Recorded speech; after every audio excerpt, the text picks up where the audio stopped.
Well, it gives me great pleasure to welcome to the podcast the former editor of Tiger and group editor at IPC for Sports and Adventure, the famous, the one and only, the legendary Barrie Tomlinson. Hi, Barrie. Greetings. What an introduction. Thank you very much. Well, it's well deserved, well deserved. Trust me. Um, yeah. So thank you for sharing your time with us. We've got a group of questions to ask you and to go through. But you've been on before, obviously.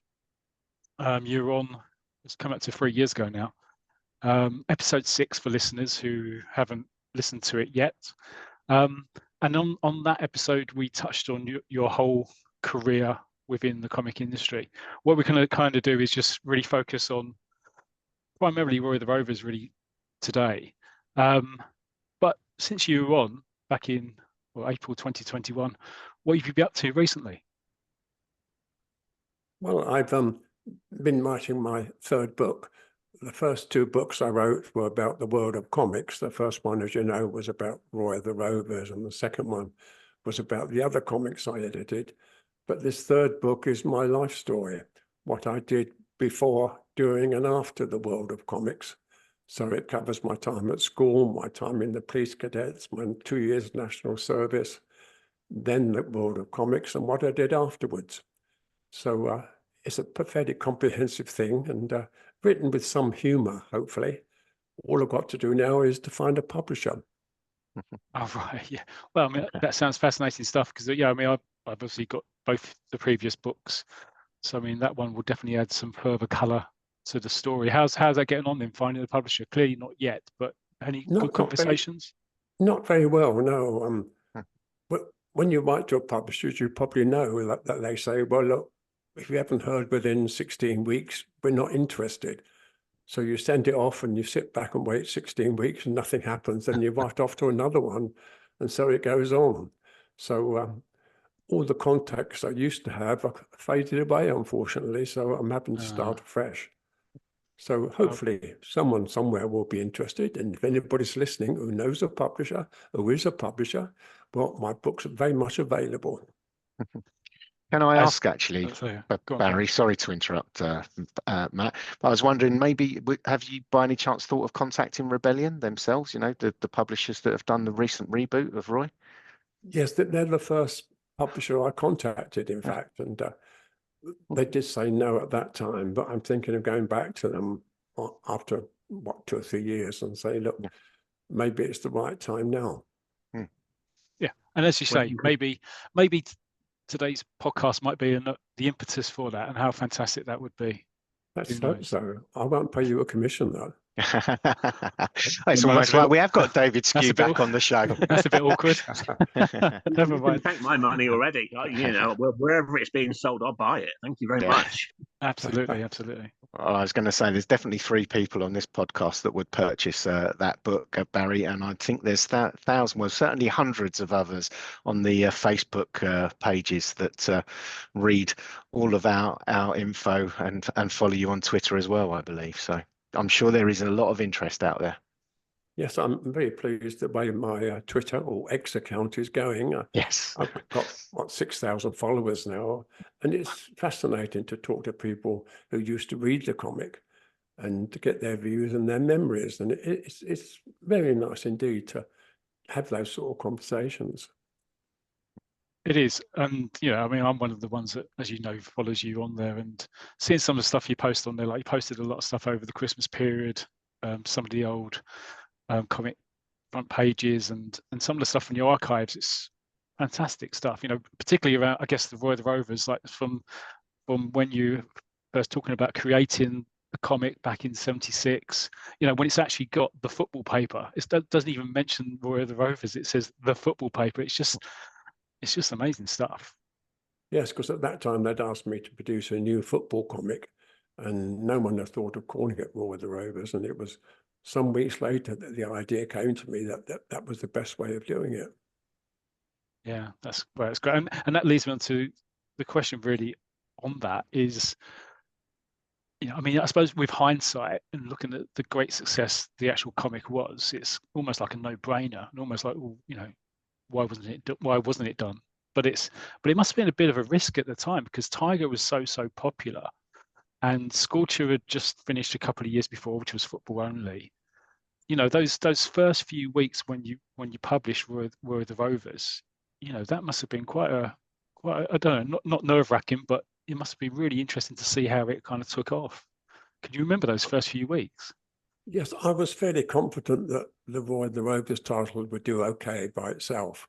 But the slight worry was what would happen to Tiger. Would the circulation of Tiger go down when Roy disappeared out of that title?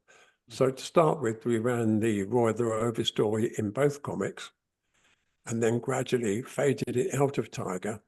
And in fact, it made no difference at all to the Tiger circulation. We had the new circulation on Roy, so it was a winner all the way. Yeah, it's fantastic. It's fantastic. What about when you're talking about the comic itself? Remember, and obviously the process for choosing stories. Can you remember any stories which perhaps didn't make, because obviously over a period of time the stories did change. Some were longer than others. Can you remember some stories that didn't make the cut at all? Yes, I looked out today actually. The first thing I found was a piece of paper marked the new football paper, possible titles.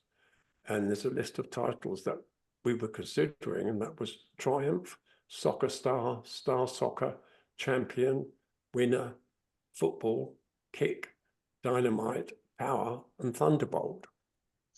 And at that stage, we hadn't thought of calling it Roy the Rover. That came to me in a flash of inspiration a bit later on. And I also found a couple of stories that were part of the original idea, but we didn't actually get around to using them. One was a fairly topical story in some ways. It was a British footballer who suffered a number of mysterious blackouts on the field. Oh, wow. And a medical examination showed that he had a heart condition and he was banned from playing football in Britain. But he changed his name, went to America and played in America with a new identity. That was a story called Banned for Life. That one didn't see the light of day.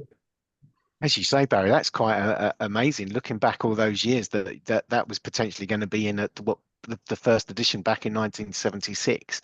And as you say, what's happened recently, that's amazing. That's really relevant with a few things, unfortunate incidents, but thankfully the players have been okay. But yeah, that's incredible. Yeah. We always led the way with these ideas. Yes, yeah, yes. I got to say, in all honesty, Barry, I do think fact follows your fiction. Yes, I think we led the way. And the other story, which wasn't used, was called Danny's Dream World. It was a Billy's Boot story in a way. It was a boy who played for his school football team. But whenever he played for the school football team, he imagined he was playing for a first division club.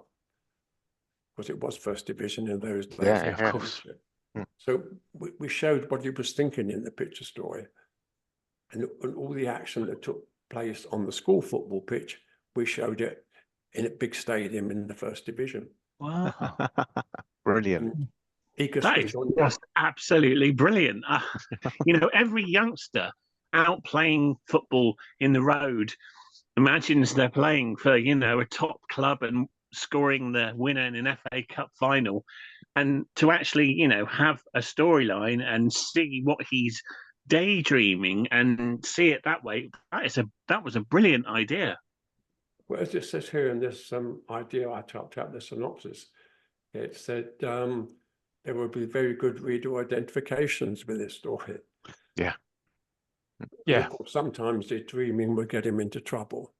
So I think that would have been quite a popular one, but it was crowded out at the end of the day. Well, I mean, you did have 8 strong stories to start off with the comic, didn't you? So it's difficult to choose. You know, I mean, you know, the Fantastic Millionaire Villa, you know, Smith and Son. You know, you go through them, the football. You know, we can all go through them because also we're big fans, but they're all strong stories. So you can understand that some strong ones were left on the side, so to speak, and obviously we know that loads came in over time.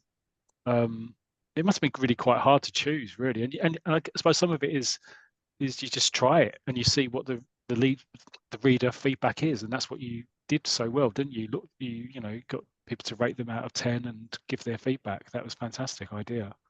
Yes, the rating out of 10 was very useful. But the readers really liked that idea because at school they were being marked out of 10 all the time for various things. Yes. So it was a chance for them to get their own back and mark us out of 10. Yeah. I got to say, I think your story's always got higher marks than my school marks, Barry. Shucks. Can what I just about when- ask a question on Go those on, Paul, yeah. stories? Were they always just ideas that didn't come to fruition, or did they ever actually go to artists and even get drawn, like a couple of episodes drawn, or were they just ideas that got shelved? The two I Didn't mentioned make it. didn't get to the artwork stage. No. Right. They were there in Okay. reserve, but the idea just faded away and we came up with other ideas when we replaced stories. Yeah. And Interesting. when stories were pulled, I mean, that may be maybe some tricky conversations that went on with artists or writers. Was that a difficult thing to deal with, and was there much disgruntlement at all? Well, it was always based on the votes we got from the readers. Yeah. If a story went down to the bottom of the chart, then I would drop it. It wouldn't be my decision, it would be the reader's decision.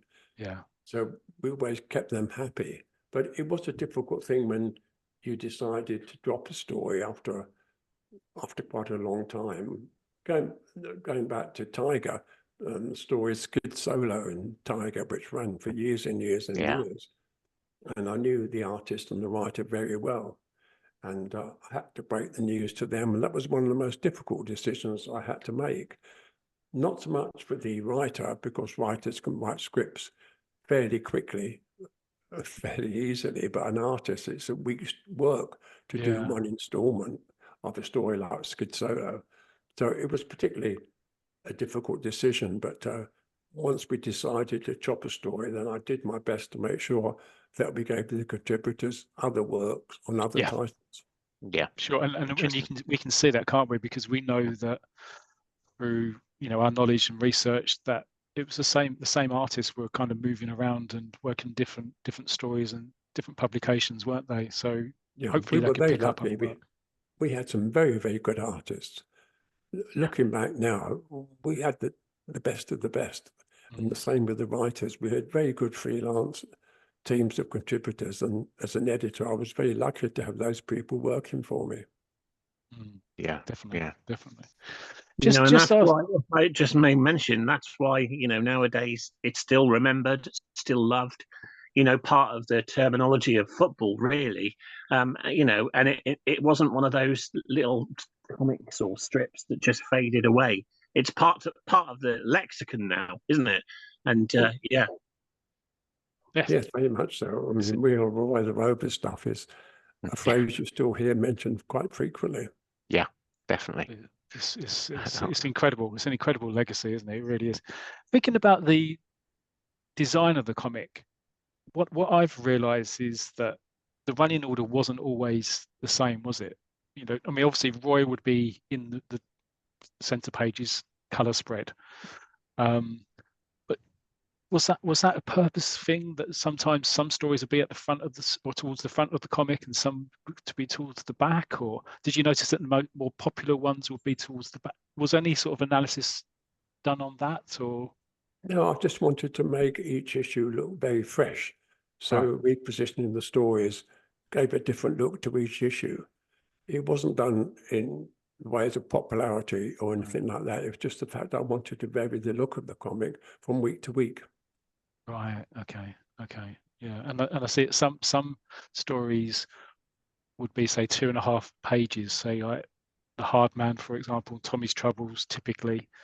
But others will be just the 2 pages. Was that done purposely sometimes to maybe, like a new story, you might give it 2.5 to give it a bit more breadth, a bit more length to get the new characters over? Or was it just literally what we can fit into the comic? It was really what the artist could do within a week. Some artists could manage 2 pages quite easily. Some could do 2.5. Of course. On rare occasions, they could do 3 pages a week. But Yeah. when you consider that the artwork was drawn twice the size it appears in the comic, Yeah.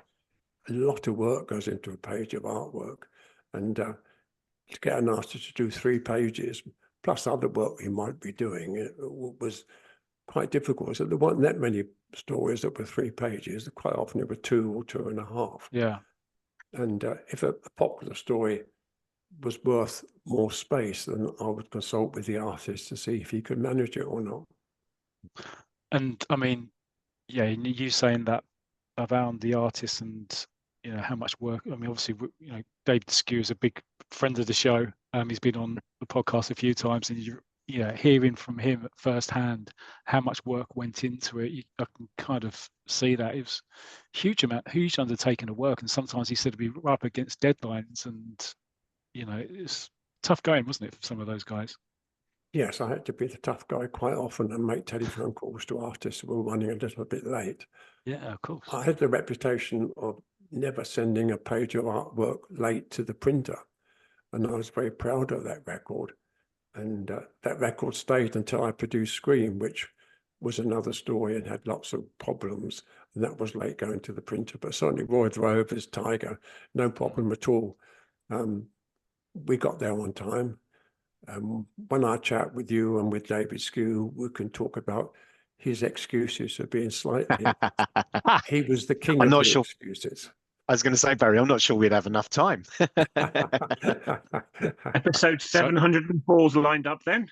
Yeah. Just making my note for Mr. Skew when he turns up to ask him that question.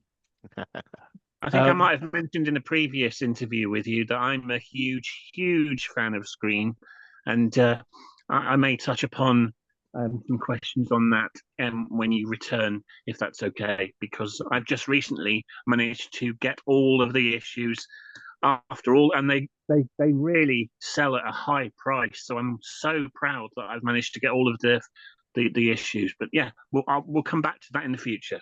Oh, that's very good. I'm glad you got all those. There's a publication coming out later this year, which will feature all the stories that were in Scream.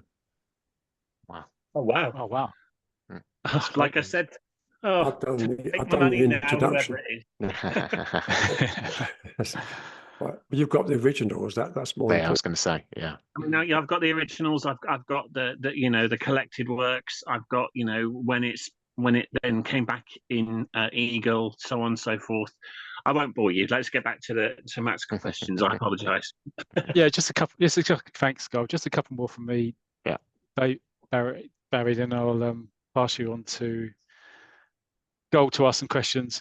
Looking back, and when you read like the message from Roy, you were very honest with readers. When you think, readers, we were about 11, 12, but you're very honest around commerciality, weren't you? About publication costs going up and stuff like that. If you had to put up the price, and also around circulation, there's, looking back through the comics as an adult, you see there's lots around trying to push the subscriptions. Because you knew that was really good for the comic, because then newsagents would order them in. Did that really come from yourself, or were you feeling like pressure from above to kind of drive those circulation figures, or was it just you being ambitious for the comic to do well? It was the latter, me being ambitious for the comic to do well. I was very frustrated that the comic print orders went down every week, and as an editor, I refused to believe that we lost readers every issue. Yeah. But when the print orders were done, and us editorial folk weren't involved in print order, there was another department that did that. Every single week they would cut the circulation by about 1,000 copies. Wow. When we had a free gift issue, we'd put on probably 5,000 to 8,000 copies extra for that gift issue. But then they would cut the print order for the following issue right back before they knew what the reaction was. And that was a very frustrating thing for editorial people, to not being able to get involved in that part of it. I see. Yeah, I can really understand interesting. that. Yeah. Especially when you're working with all the collaborators and contributors working so hard, and then you're having that lack of control. Yeah. IPC Magazine was a very big organization. At that time, it was the largest publishing company in Europe. and there was a department for everything. And us editorial folk had to just stick with the editorial and not get involved with printers or print orders or other things. I actually broke the rules once. I wasn't very happy with the quality of printing we were getting in Tiger and Roy the Rovers at that time. And I got in touch with the managing director of the printing company and had a moan at him and said, look, if things don't improve, you're going to lose these titles. So he said, I'll come down to London, we'll go to lunch and we'll discuss it. So we went to a very smart restaurant. He bought me a lunch, and to my horror, on the next table was the head of the department which dealt with printers. And that afternoon, I was called into my boss, who had with him the guy I had seen on the restaurant. And I was lectured very, very strongly that it was not my job to get involved with printers, which is daft, really. Yeah, crazy. Absolutely, absolutely. Because you only had the, you know, it was the, you were just thinking about the comics at the time. You were just thinking about those, weren't you? Yet you kind of wrapped across the knuckles for doing the right thing. Yeah, but as I say, department for everything there. Right. It's very hierarchical, that kind of structure. Yes. Yeah. Yes. Yeah. Okay, and so final question, and then we'll move on to goal. Obviously, DC Thompson, another major name, as well as IPC in the comic world. And the podcast is called Champ, We Are United, and Champ was obviously a DC Thompson comic. Were there any things which you obviously looked at that DC Thompson were doing, or did you feel that DC Thompson were copying what you were doing at IPC? I suppose it's easy for you to answer that in the particular time you were editor and group editor there. I kept a very close eye on the circulation figures for the DC Thompson comics. Sure. But I didn't look at them at all. My policy was, I'm not looking at those comics at all. I don't want to take any ideas from them. I want to create my own ideas. And if they want to take any ideas from me, well, okay, fine. But I didn't look at any issues at all. And that was the policy I kept going all the way through the time I was editing. I wanted people to look at my titles. I didn't want to look at other people's. That might sound strange, but that's what I did. Well, I mean, no, it doesn't really. When I think back, and I don't know, guys, Paul and Goal, what you think. When you think about DC Thompson, what they would have been doing in the 70s, you know, they weren't doing anything like Roy the Rovers or Tiger. It's probably what they were probably trying to copy themselves or plagiarize when they're bringing out the likes of Champ and We Are United later on, really. And that's in the 80s, wasn't it? I've got to say, it was interesting for me. I mean, at the time when I was, you know, as a youngster getting my copy of Roy the Rovers, initially my dad and then my grandparents used to get it for me. Used to go there every weekend, and they had one of those subscriptions. I wasn't really reading the DC Thompsons. I came to those much later. Champ I did discover at the time, but it is interesting when I think about it and I read, you know, there were quite differences, and I do see, as Barry said, I kind of feel like things like the goals of Jimmy Grant later on in the DC Thompson world, I think that was trying to tap into like a Roy the Rovers type world. But I think what Barry said there, I think it's great. I think there's merit in both. It's come as quite a surprise to me to hear you say that you didn't read them, but actually, yeah, I understand why, and I can see that, and you could see a difference. But I think for us as readers, although I wasn't reading them at the time, I think that's great, because I think we got different worlds as well to you know, escape into. Yes, I mean, DC Thompson were much better at marketing than we were at Freeway.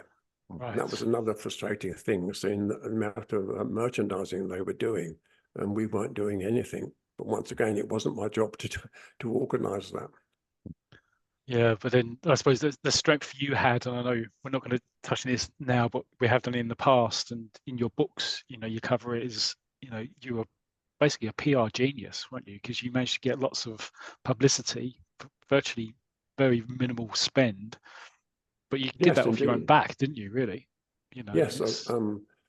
I went to management. I said, "Can't we advertise our titles much more?" And they said, "Well, there's no money for advertising." So I decided to do my own advertising. Did a little bit of PR, and it proved to be very successful. And I found I had a knack for getting stories into the media about the comics, and that seemed to work very well. Yeah, So- I would say actually you've mentioned your 2 books out there, and reading the Real Roy of the Rovers stuff book that you've released. I'm not sure if it's still out there.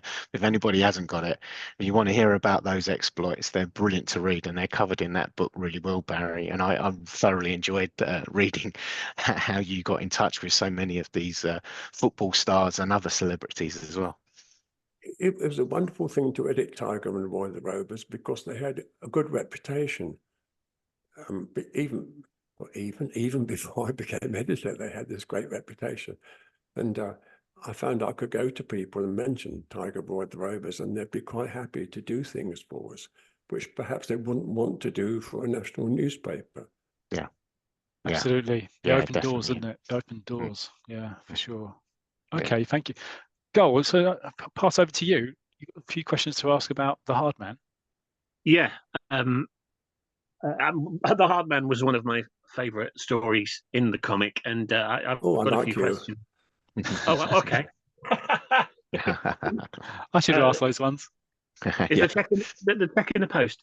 I've got the first question is sort of 3 separate questions, so I'll just try and explain them as best I can. So you wrote The Hard Man, of course, yourself. Talk us through the writing process, and where did you get the inspiration for Johnny Dexter? And also a third question there: who designed the kit, and was it purposely based on the Ajax kit? Well, first of all, when I was doing the ideas for all the stories in the first issue of Roy the Rovers, I wanted to have a tough defender in one of the stories, because we were doing stories about goalkeepers, about strikers, but I wanted to have a big, tough defender. And I suppose in a way I was thinking of like someone like Norman Hunter is a sort of character. Yeah. And when we started The Hard Man, sorry? Bite your legs, wasn't it? Norman Hunter, bite your legs. Norman, Yes, bite your legs, indeed, Hunter. yes. Yeah. I don't think Johnny Dexter ever did that, but still. Well, So we had this story, I had the idea for this story about a big, tough defender. And I wrote it, and it seemed to work reasonably well. But it wasn't until the manager, Victor Boskovic, came into the story that it really seemed to come alive. So how I would plan the story would be, I would have a vague idea what each installment would be about. And I'd write down 1 to 16 or 1 to 25, whatever number of frames there were in the installment, and just scribble 1 sentence against each frame so that it would give me some idea how the story would work out. Then I'd start to write the story to expand my 1 sentence thing into a frame description for the artist and do the dialogue. And it always seemed to follow the pattern that I planned. But once Victor Boskovic came into the story, it went off at tangents as I was writing it. And I thought, well, that's going well. And then I'd concentrate on Victor more, perhaps more than Johnny Dexter. And eventually Victor seemed to take over the story, and it didn't do anything to the popularity of the story. It increased it, I think, because people really liked that character. And once again, we were paving the way by bringing a foreign manager into British football. And in this story, it worked really well. Yeah. And of course, I had to say that because Victor would be in there and he'd be kicking me or pinching my nose. Yeah, or something. exactly. but of course, Victor then, was in Dexter's Dozen, The Terrible Twins. He was a beloved character, a beloved character and a hated character at the same time, if that makes sense. Getting angry every week, But yeah. Yes, a few readers complained about his attitude, so I did a big vote one week that the readers could decide if Victor should stay in the story or disappear. I remember that. And they voted in favour of Victor staying, so that was okay. And that's your seal of approval right there from the readers, isn't it? Oh yes, it's always down to the readers. Yeah, we've kind of touched on the Victor character, and we're kind of running a thing in our podcast, which I'm doing, is the Danefield United run in the European Cup, and it's actually in that storyline when that vote took place. And we sort of say about Victor, we call him, he's a bit like Marmite. You either love him or you hate him, but I think most people did love him. But the other thing is as well, which we really do, all his antics. You know, as you got him to, in the panels, talk to us as the reader. It was all an act just to try and get the most out of his players, right, and what was right for Danefield. Oh, yes, very much so, yes. And the way he was drawn by Doug Maxted, the artist, really added to the character. Yeah. And that inspired me when I was doing the scripts, because I knew what he would look like and how he'd visually be in the story. And that helped me to write the scripts. Yeah. You Fantastic. mentioned Doug there. You mentioned Doug there, didn't you? Just going back to one of the questions I mentioned earlier. Was it him that designed the kit, and was it purposely based on Ajax? No, it wasn't based on any particular team. I'm not quite sure whether Doug Maxted, the artist, designed it himself or I gave him an idea for it. But it certainly wasn't based on any living team, so to speak. But to me, it was an iconic strip. I mean,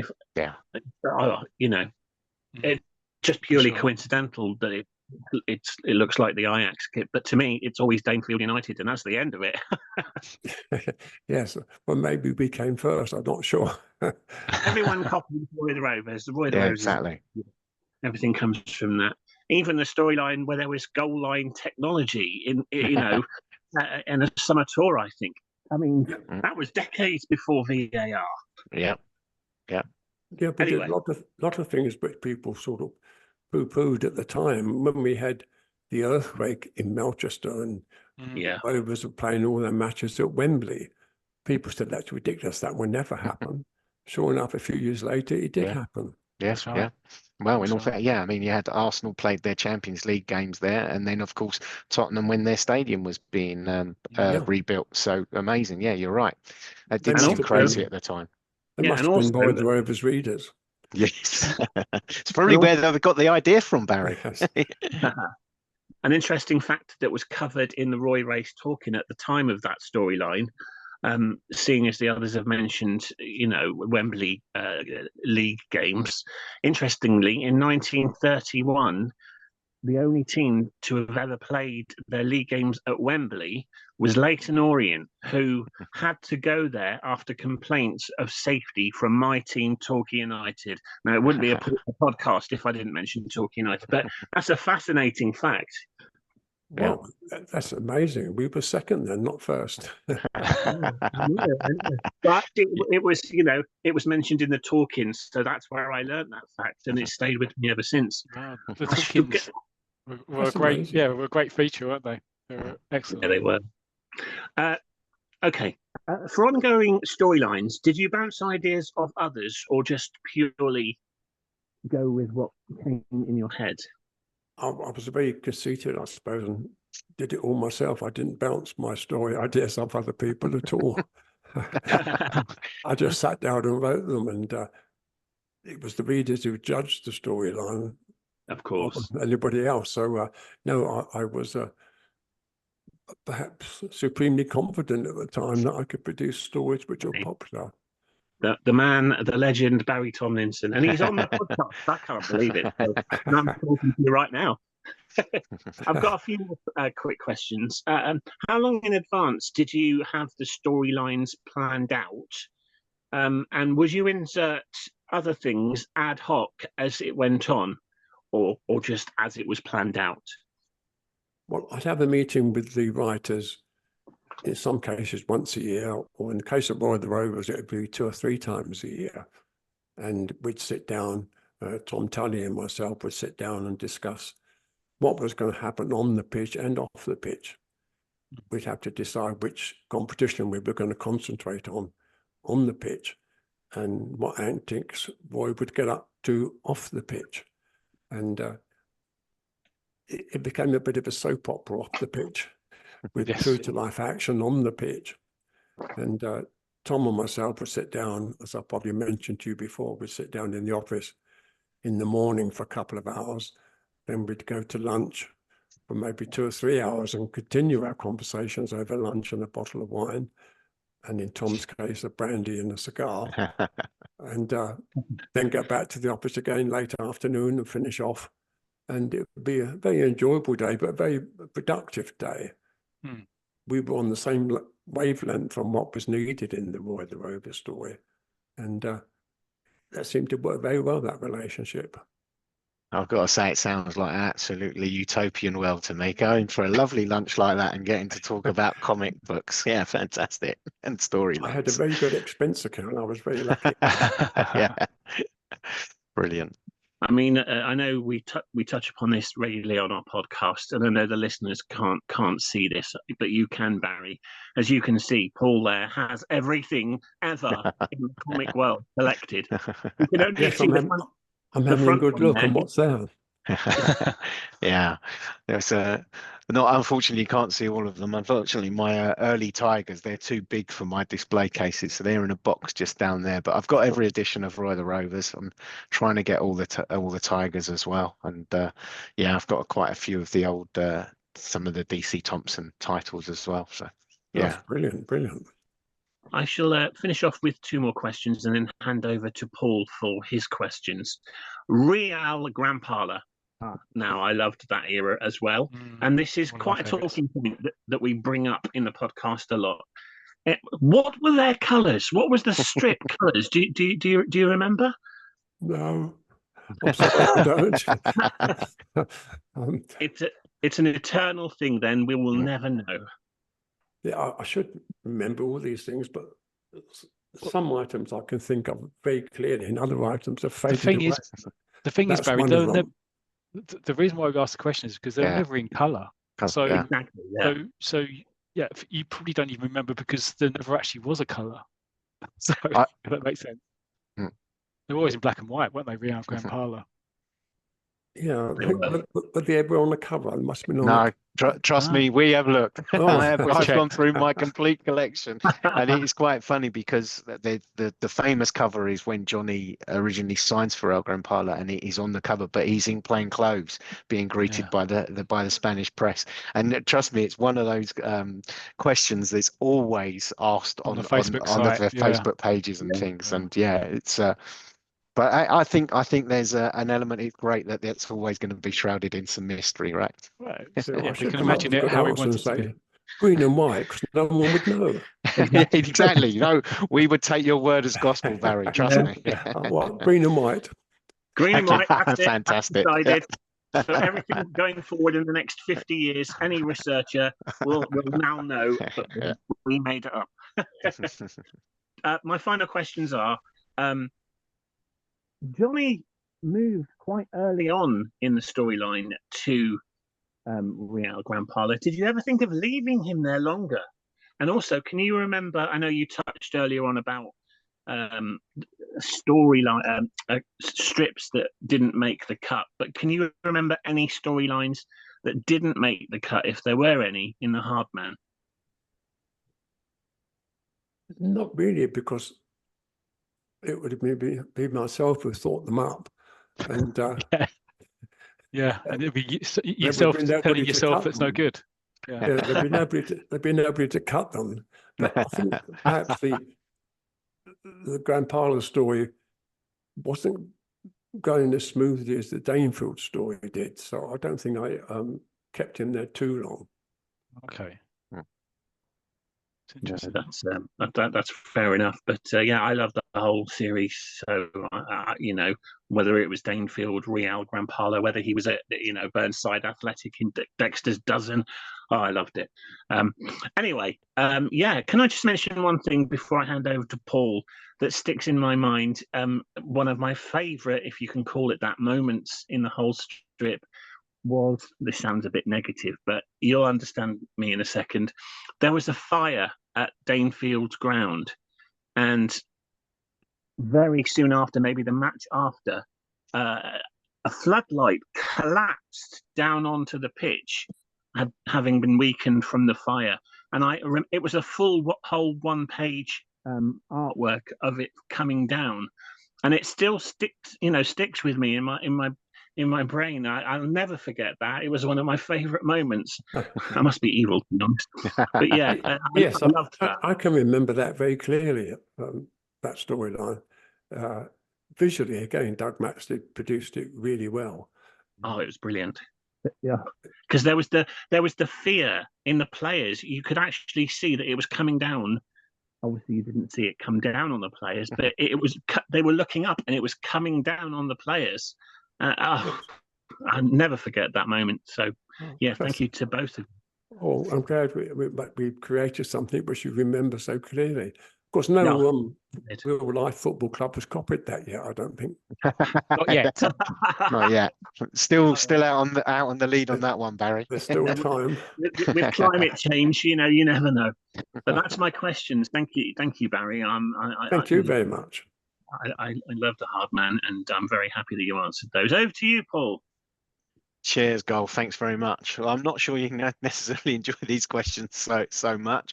They're more about Roy, and kind of they also centre really around the time of the, that he's moved to Wolford Rovers. So we were wondering, when that story developed, when you obviously discussed that, was it always, you always knew that he was going to return to Melchester? I mean, or did it just develop in that way? No, I always knew that he'd go back and go back fairly quickly. As I said before, that it was fortunate he went to a team called Rovers. Otherwise, Roy of United and Roy of the City. So we had to make sure that, I think in the early days, Wolford was just called Wolford. Yes. So I slowly introduced the Rovers into it. So it would fit in okay. Yeah, it's funny actually, when Goal was talking about the Hard Man and the kit, I remember, because the stories of the Hard Man were in the editions were black and white, and I remember that first cover, when I saw my first cover of Danefield, being really oh my gosh, look at the red and white, and you saying that as well. Actually, it was one of those weird ones when Roy did sign. I was thinking, I never remember Wolford Rovers. I only knew them as Wolford. No, we sneaked that in very quietly. Very crafty. And of course, sorry to interrupt, Paul, an interesting fact that we've mentioned before in a podcast. And of course, you were first again. EastEnders ended up using the name Walford. Now that, I've done my research, and they claim that it's an amalgamation of two different parts of London to make Walford. But it's no coincidence that a year after Walford was a major storyline, that, come on, EastEnders used the Walford name. I'm a big Walford fan, so it's Roy the Rovers for me, not EastEnders. Once again, they must have been readers. Exactly. Do you know something, Barry? You didn't read DC Thompson or these other people, but they were all reading your work and taking all these things from you. I think so. My next question, you probably kind of already answered with that first one, but because it leads into this. But we were wondering, during the time then that Roy was at Wolford, we found out what was going on at Melchester through the Roy story. We were wondering, did you guys ever think in that period of time of actually having a separate story on Melchester Rovers? I mean, at that time there was actually the apprentices story anyway, but of course that was the Melchester youth team. No, we never thought about having two separate stories there. We knew that Wolf would only be a short series of stories, and once again we got some good media coverage of him going to Wolford, and again him going back. So it didn't interfere with the storyline at all, but he got us good publicity. Yeah. I mean, I have to say, and it's one of those weird ones, and like Goal said there, he's a Wolford fan. But I mean, for all the great stories that you did do over the years, obviously when Roy got shot and the relegation, and obviously the countless trophies won and stuff. But you brought him to life, but the fact that he did actually move to Wolford as well, for me, really made it feel like a real story. Yes, he had a fallout with the chairman of Melchester. So that's really the main reason he left Melchester. But then the chairman was changed. And of course, eventually we had Geoffrey Boycott coming in as chairman. Yeah. And Geoffrey and Roy got on very well. So that was fine. He was going to stay at Melchester permanently then. Yeah. Well, my third question, then I think again you've really kind of answered. And this, funnily enough, this comes from my granddad. I remember, I don't know whether he was trying to wind me up or something, but they used to get my Roy the Rovers for me. And obviously Roy had left, and of course we saw Rob Richards break into the Melchester team. And my granddad said that he'd read a newspaper article suggesting that actually that the publication was going to be rebranded and it was going to become Rob of the Rovers. Was that just something put out, or do you have any recollection of any rumours to that fact? Or No, I've got nothing at all about that at all. I mean, you could have had an extra comic, couldn't we? yeah, well, I'd have read it. Your granddad. Everything. Yeah. My granddad was a very mischievous gentleman, so I think maybe that's where that he had came very from. good taste there by buying the comics. Yes, definitely. Well, we've always joked on here, as I said, never quite known, but I've always wondered if my granddad actually read the copies before I got my hands on them. That was something I really liked. I want the dads and the granddads to read the copy and be fans of the comic, so they were quite happy to have it included with the morning newspaper delivery. So get dad on your side, or granddad. That was one of the secrets of a successful comic.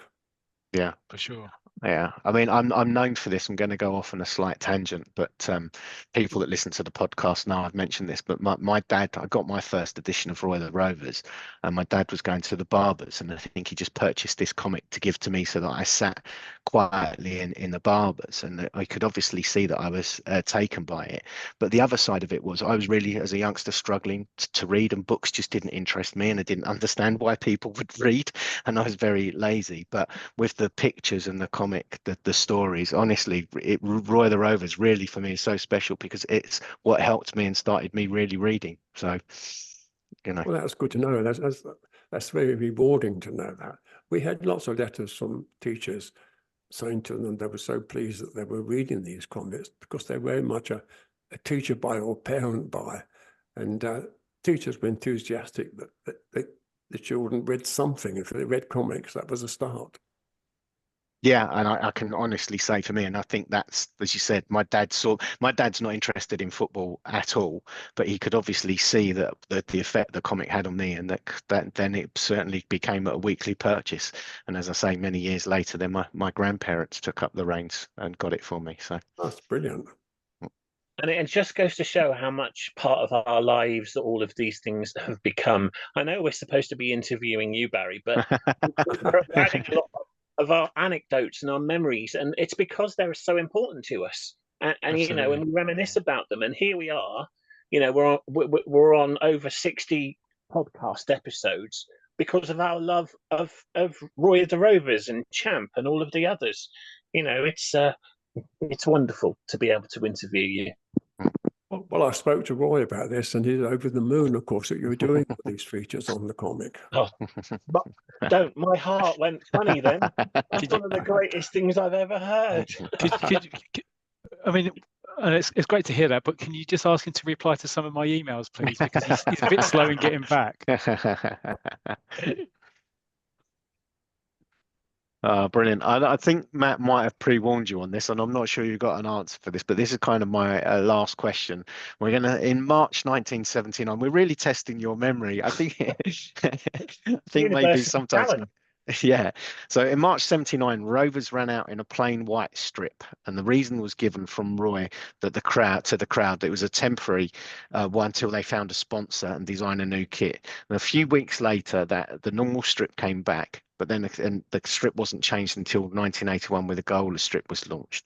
The plan at the time to introduce the new strip then, or was that the reason? Or can you remember what was behind the white strip? I can't remember. I think it could be one of two things. It could be the fact that I was advertising the fact that the Roy strip was available. Right, yeah. Or it may have been, of course, we were trying to save money by reducing printing costs by using the ink. Just the white, yes. Yeah. That is funny. I tell you what, Barry, I prefer the first answer to that, but the second answer is great as well. But yeah. Yes, and what I love about that is the second answer from something that happened in the 70s was just because maybe we're saving on printing costs. Is a question now in 2024. Yeah. Just sorry, Matt, if you'll indulge me, I'm going to go off go, keep going. piste a little bit. But obviously, as you then alluded to, how did the Gola sponsorship come about? It came about because one of the directors at Fleetway, his brother worked for Gola, and he introduced me to him, and we discussed how Gola could be featured on the boy strip, and how we would redesign the strip, which was disappointing in a way because the strip that Melchester were using at the time was one I designed, and it seemed to be going well. But they wanted a completely new look to the strip with Gola on the front. And of course, we had the great problem then of people complaining about below-the-line advertising for children. Yeah, right. Yeah, of course, I hadn't thought about that. Yeah. Questions in Parliament. Amazing. And eventually, the directors at Fleetway decided that Gola had to come off the shirts. Oh, wow. Oh, that was the reason. Yeah. It was frustrating because all the big football teams were having sponsored shirts. So we had to take it off and just run the Gola strip without the word Gola on, which they weren't very happy about, and I wasn't very happy about. Wow. Do you know something, Barry? I just assumed that the sponsorship, for some reason, Gola just actually stopped the sponsorship. I didn't realise that was the reason that it was removed from the strip. No, they were very keen that it should carry on. Wow. I mean, I have to say, it's very interesting for all of us years later. I mean, again, that's another cover that I always remember when I saw that Gola strip. I must admit, it really did blow me away. But it's amazing as I've got older, you know, the strip you designed with the yellow stripe down the side. I've even had my Sunday football team. We got that done. Not obviously, you know, because we had played in those colours, so we used that. And many years later, Wales played in a very similar strip as well. So I think both those strips are very iconic for all of us fans. Yes, very much so. Yes, and it's a shame we had to stop the Gola one because it didn't look right to have shirts with no name on the front. No, that's right. That's right. Again, it was another one of those moments that really made the story feel real. Actually, absolutely. Yes, we wanted to make it look real, and having a name on the front was something important, but the powers that be decided not. Well, I never managed to get one as a youngster, but many years later, as an adult, unfortunately, it's upstairs, so I can't show it to you. But Gola actually opened a shop on Carnaby Street. When they initially opened that store for a period of time, they had the Melchester Rovers top in there, and I did purchase one for myself. So that's part of my wider Roy of the Rovers collection. Brilliant. I haven't got one. I don't know why I didn't get one. I've got the Nike strip. Right, yeah. I haven't got the Gola one for some reason. I missed out there. Wow, I can't believe it. I've got something Roy of the Rovers that even the great legend Barrie Tomlinson doesn't have. I should have kept a lot more things. Had I known I can imagine how much interest there would be after all these years, I would have kept a lot more.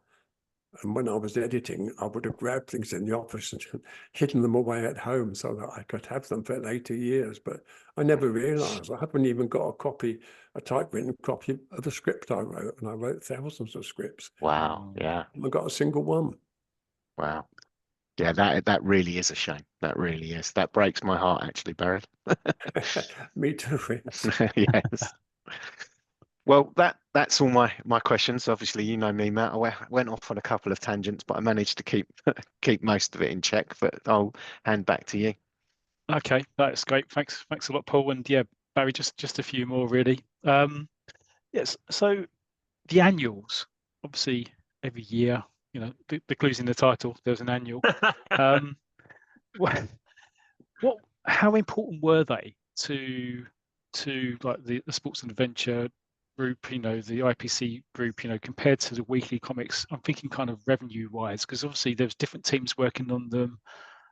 You know, how much work went into them, and yeah, how important, I guess, from you in your role as an editor, how much emphasis did you put on the annuals?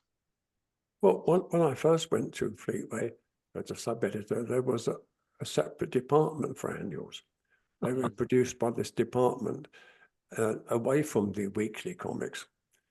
And quite often the annuals didn't bear that much resemblance to the weekly comics, but eventually they decided that the editorial staff would produce annuals as well as the weekly comic. And that, I think, gave us better annuals because they reflected what was in the weekly comic. Now, how much money the annuals made, I don't know. Separate department. Wow. We wouldn't know. We had to start work on the annuals very, very early, in the midsummer probably, or late spring.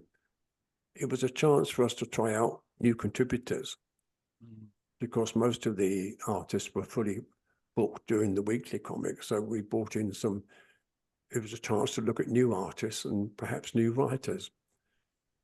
So they were an important thing to the readers, I think. They were obviously important to the publishers because the annuals kept going a long time. Sometimes if a title stopped appearing, then the annual would carry on.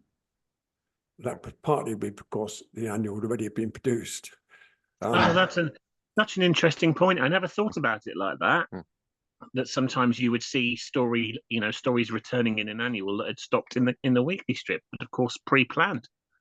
Yeah, and sometimes if a title disappeared very quickly, there'd be artwork left over, which you could put into an annual. Oh, interesting. Yeah, no, it's definitely interesting when you look back, as we do, well, every single week, because we like to do it, and you compare and contrast the annuals to the weekly comics, and you see stuff which is, like you say, we almost play a game of guessing who the artist is because it's not the usual artist, particularly for the Roy story, and there's new characters who are introduced sometimes in annuals which don't actually come into the comics as well, and it's fascinating for us as kind of comic geeks 40 odd years later to kind of see all the difference, but it's interesting how it's part of that world, that Roy the Rovers world. Yes, I think in the later stages the annual covers reflected what was in the weekly comic much more than sometimes just a symbolic piece of art that we'd put on the annuals in the early days, a speeding car or motorcycle or something like that. Later on, it did reflect the characters from the weekly comic much more. Yeah, because I mean, David Skew would, I know for the Roy the Rovers annuals, a lot of time he would have done the front cover, but it would be a guest artist who'd be doing the art inside the actual annual. Yeah. It would need all my persuasion to make him do an annual cover. Like he drew an annual cover in much more detail than he did the weekly strip, and they were very good pieces of artwork. They absolutely are. Okay, so I've got one more question for you, if that's okay with you, Barrie. I guess, well, you're talking about your books, and so Comic Hero is one of your books, and the last chapter I think is What a Life, and you kind of talk about what an incredible life you've had in the comic industry, and I know you feel yourself fortunate to have been in the industry at the time you actually were, but I guess thinking back over your long and successful career, what's the thing you're most proud of, or is it possible to even say what that actually is? I think it's the fact that people still remember what we produced and remember with enthusiasm, like you guys. That is the big reward, I think, rather than one individual incident. You could say getting Prince Philip to write for the first issue of Roy the Rovers was quite a big thing. Getting Sir Alf Ramsey to manage Manchester Rovers, big thing. Getting Geoffrey Boycott to become chairman, big thing. And all the other stars that appeared in the titles. But it's the fact that they're remembered now after all these years. People are keen to talk to me about them. And that's the big reward, I think. That's beautiful. That's really nice. Yeah. What an incredible legacy that people like ourselves are speaking to you 40 odd years later. It's shows what incredible impact nice you made. People, you see. Yeah, well, there are nice people as well as us. Yeah, I know.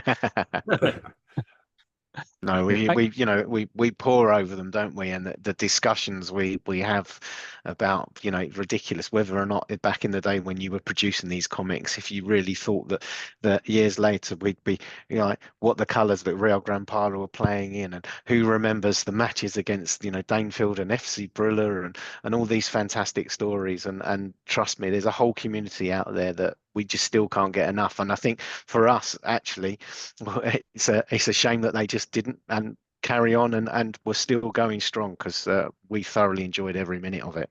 Well, thank you very much. That's very nice of you to say that.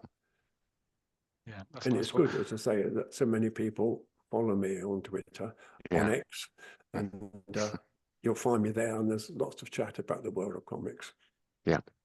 Yeah, I should say, actually, yeah, Barrie, is your handle on this, Barrie Editor, isn't it?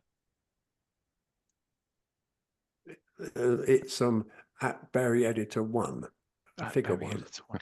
I should know, because I look at it every single day. Well, Spelled BARRIE, not BARRY. You've let the side down there, Matt. I know. I should have known, shouldn't I? Let's bear in mind I do the Twitter and X for us. I know. Joel, was there anything before we let Barrie go? Is there anything you want to ask or say to Barrie? Yeah, I still can't believe that all these years later, my heroes, I get to, actually talk to them. It just blows my mind. I mean, we've had you on twice now.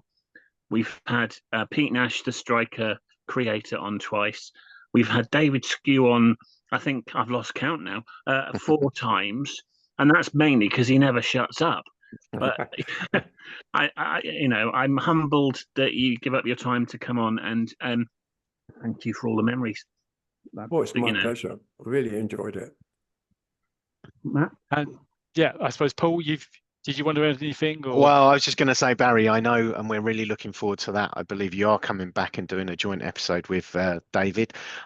As we've already alluded to, we know we're not going to hear so much from you in that episode, because you won't hear so much from us either. But we all enjoy David's enthusiasm. But honestly, I think we've managed maybe 8-12 questions, but I think we've got hundreds more, so it would be lovely to also have you back at a future date, because there's always questions that we can ask you. But yeah, as Goal said, it's been an absolute honor and privilege, and thank you so much. It's a massive part of my life, as you can see from my collection, and it is my main hobby in my life. So thank you so much, Barrie. Thank you very much indeed. It's so nice of you. And yeah, I think, well, I mean, the other guys have said it really, so it doesn't really leave me much more to say. But Barrie, we really do appreciate your time coming on the podcast today. I say we do look forward to you coming back on in a future episode with David. Good luck with that. Just a personal thank you for me, for all that you've done, in the comic world, and major part of my life as well. So thank you very much. Well, thank you very much for asking us such good questions. Okay. Well, okay. Yes. We'll see you soon. I'll give Roy a ring in a moment and tell him what's brilliant. Fantastic. Music to our ears, that is. Okay. Don't, you'll get me emotional again. Okay. Cheers, Barrie.